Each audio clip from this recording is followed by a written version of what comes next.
So you all have listened to the entire Your Wish is Your Command CD program and how anyone can make millions, the money-making secrets they don't want you to know about. Any questions, comments, or observations about anything in the CDs for clarification? The 4 levels of learning, how do you know when you're hitting each of these steps? It's pretty clear once you hit the last step, but the second and third step, there wasn't a lot of detail. Like, when do you know you're like kind of going up that ladder, if you will? Good question. The question was the 4 steps of learning any new information. How do you know when you're in each step as opposed to the last step? Everybody, before you learn anything, you're at step 1. You're unconsciously incompetent. That's when you don't know what you don't know. So when you start to learn anything, you're going to learn a foreign language, you're going to learn Chinese. So you're automatically at the starting point of learning anything, you don't know what you don't know. So you're unconsciously incompetent. When you start learning something and you become aware for the first time that you don't know it, when you become aware that, oh my gosh, I was doing it all wrong, or oh my gosh, I really didn't know all this information, or I thought I knew, but now I realize I didn't know. When you come to that cognition, which usually happens pretty instantaneously, you get to level 2. You're now consciously incompetent. So unconscious incompetence is not knowing that you don't know. Conscious incompetence is when it's really the first step in the teachability index. It's becoming teachable because you're consciously aware of your, quote, incompetence. And incompetence is a bad word. It's just you're consciously aware that you don't know. So when you consciously are aware that you don't know something, that's when the teachability index kicks in. You should become very teachable at that point. Now the third step, conscious competence, that's when you know how to do the thing or know the information, but you must consciously think about applying it to make it work. For example, you just learned how to bowl, but now you're thinking through, okay, I have to step 1, 2, 3, you're thinking through the entire process. So when you have to consciously activate your thoughts to apply what you've learned, when you have to consciously do it, you just got directions to a new location. And you know the directions, but you're thinking, wait a minute, it's the third exit. Okay, now I have to take, let's see, which way, it's the second left. You're consciously thinking through the process. You're in conscious competence. Unconscious competence is easy. And that's when you drive there and when you get home and you go, I don't even remember driving here because you just did it automatically. Or you just bowl, or you just tie your shoelace without doing any thinking. That answer the question? Good.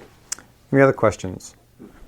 People that weren't in a society and didn't have mentors like a Bill Gates, maybe even a Steve Jobs, those kind of people, if they weren't brought up in societies, how did they get the sort of knowledge and mastery that led them to achieve levels of success? Yeah. So if a person was not in a society and had direct access to this information and mentoring and learning from people, how did they achieve levels of success? And you mentioned Steve Jobs and Bill Gates with the assumption that they're not members of societies, which you can't assume. Sure. That's number one. You can't assume that. Actually, if you look at the Forbes 400 list, every single person in there is a member of one or more or multiple secret societies. And again, most of these people do not deny it, and they do not keep it a secret of their membership.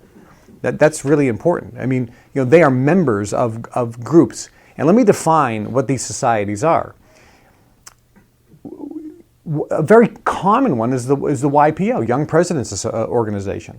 These are groups that people get together and they share information amongst like-minded people who they believe are worthy, for a lot of different reasons, of learning this information. And societies, whether it's Skull and Bones at Yale University, again, a very well-known one, whether it's the Freemasons or whether it's some of the lesser-known ones, or whether it's groups that you may not even consider as being, quote, societies, which include several country club memberships and different memberships in various cities around the world, where they look like they're just a country club membership or just a business association membership. And in fact, when you get in, that's what it appears to be. And after a period of time, then it changes. All of a sudden you learn that this group is a little bit more than this. You come in and that's what it is, but then there's a little bit more. And that's, for example, what Bill Gates and Steve Jobs got exposed to later on. So what happens is, in these groups, what the benefits are, and there are multiple, but the two major benefits is, number one, you're gaining information and knowledge so that you don't have to figure it out on your own or guess or wonder if it works. So you're being told, look, this is the way it works. And when you're told from somebody that you respect and admire and who has the evidence of it working, telling you directly, look, trust me, this is how it works. This is what we all do. This is how it works. Your level of acceptance and belief goes up dramatically, and you can start applying it. So first thing is getting knowledge and information and having access to people that can help fine-tune you and make sure you keep on track. So it's getting information. The second big advantage of these groups is the associations. When you are a member, Harvard University, the professors at Harvard University and the people that go to Harvard University, I've talked to them, I say, what is the advantage of a Harvard University education? Are you really learning more? Are you really getting a better education? Are you really getting more information that's going to help you get a better job and make more money and so forth? What's the huge advantage of getting a Harvard University education? And the answer is, it's the people you meet. It's not the education you get from the professors. It's the fact that your bunkmate's Al Gore, or I mean, it's like, oh yeah, I'm hanging out with these guys whose parents are the titans of industry, and so these are my friends. So when I leave, I pick up the phone, I call my friend whose dad owns blah blah blah blah blah, and you want to make a deal, and guess what happens? The deal gets done in seconds. Think about the average guy trying to make a deal. Okay, yeah, I mean, we're negotiating now with different things, right? So you're on the phone, okay, and you have to go through this middle manager and that middle manager, and you can convince them that you're a good guy and your deal is good, and you have to set up a meeting and then give a PowerPoint presentation and do this and do that, and you're trying to make a deal with a company or do some business with somebody else, and it takes sometimes forever, and they have to go through committees, and everybody's nervous. Well, guess what happens in the real world at the highest levels? Joe picks up the phone and calls his friend Sam, who he went to school with, or is a member of the country club or a member of the YPO, and you follow me there. And because they are in the same group, they can pick up a phone and they get the call. Even if they don't know the guy, they can pick up the phone and they get through on the first call. And the person will listen to what the offer is and bypass all the BS, and then the deals just get done. Because it's like, oh, okay, well, you're in, and you think it's a good deal? Sure, I'll do it for you. And why? Because someday that guy may need to call him. And so you've heard, you scratch my back, I'll scratch yours. That's what this is all about. And you always hear this. It's not what you know, it's who you know. So the benefits in the association levels, the people that you meet, go way, way beyond. But in the answer specifically to your question, and I talked about this a little bit on the CDs, is people sometimes succeed by accident. They may not know what they're doing. But these principles, whether you know about these principles or not, are irrelevant. They still work. Whether you are taught these principles or not, they still work. If you're going to learn how to golf, and you don't go to Tiger Woods' coach, but you just pick up a golf club, and you go to the golf range, and after a couple of years, all of a sudden you're a scratch golfer. Somebody says, the guy never got a lesson in his life. How come he's such a great golfer? The answer is, he just kind of figured it out by trial and error, right? Oh, wait, if I do this, and he just figured it out.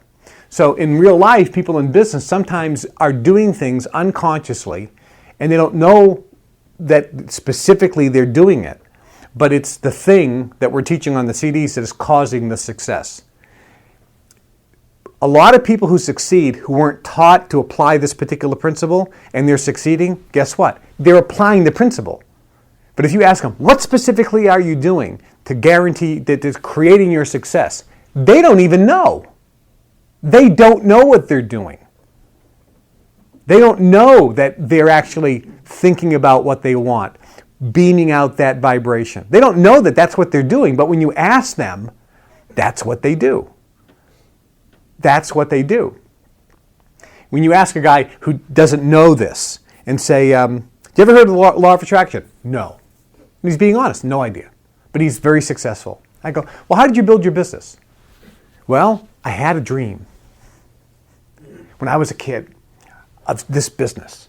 And all I could do, it was like an obsession. And I just knew that no matter what, I was going to make this happen. Doesn't that sound like exactly what we've been teaching? So they don't know they don't know that that works, which is why people who succeed many times fail dramatically. Do you know how people like build up, and all of a sudden then they reach kind of a point and then everything just kind of falls apart? And you ever wonder why that happens so often? Especially people who don't know the technique. The reason is when they have nothing, they're focusing on what they want, right? And they're focusing on the dream. So they're vibrating, they're sending out the vibration of what they want. Earl Nightingale, you become what you think about most of the time. So they're thinking about what they want. They have belief. They have the right feeling. They're excited about it. They're anticipating it. They're expecting it. They have belief that they're going to get it, and it starts coming into their experience. Then all of a sudden they have the big house, the 4 cars, and all the money. And now, guess what they start doing? They start changing what they're thinking about. They're not thinking about expanding their business or expanding their income. They're thinking about protecting what they have, because they're afraid of losing it. So guess what now they're vibrating? Fear. They're actually vibrating losing it. They start thinking about losing it. I don't want to lose it. I don't want to lose it. I don't want to lose it. I don't want to lose it. I don't want to lose it. Guess what the vibration is? Lose it, lose it, lose it, lose it, lose it. I don't want it to fall apart. I don't want it to fall apart. Guess what happens? It falls apart because that's what they're focusing on. So that's why you see people go through different stages. And that's why if they don't know this technique that they're applying, that'll happen automatically. If they do know this technique, then they don't have the drop-off. So when you see people go up and crash, many times they just were never taught the specificity of the technique. That's why groups never have the drop-off. If you see a group or a family never have the drop-off, then you know they know what's happening. Did that answer your question? Good question. Yes. Along those lines, on the CDs you tell a story about a guy who's due a chunk of money and it's going through the legal process, and he doesn't think he's going to get the money for 12 months. And initially he's going, I don't know how I'm going to make ends meet. I need the money now. I've got all these bills to pay. And then he comes to the realization of, I'm going to go on vacation because I know everything's going to work out. At what point does that sort of positive vibration override the negative that he had at the beginning of the story? Because that negative is still out there, right? Good question. The question is, when somebody's putting out a negative vibration for a while and then wants to change it, does the negative vibration still hang out there? If you're dialed in to 97.4 for a year and you just want to change it to 105.7, the second you change it, you get a different result. The moment you change the vibration, the result is instantaneously different. So if you have a negative thought for a long, long time, and you're learning this stuff for the first time, and you change that vibration, wait a minute, why am I thinking this? I mean, I'm obviously vibrating what I don't want, fear, and so forth, and that's what I'm getting.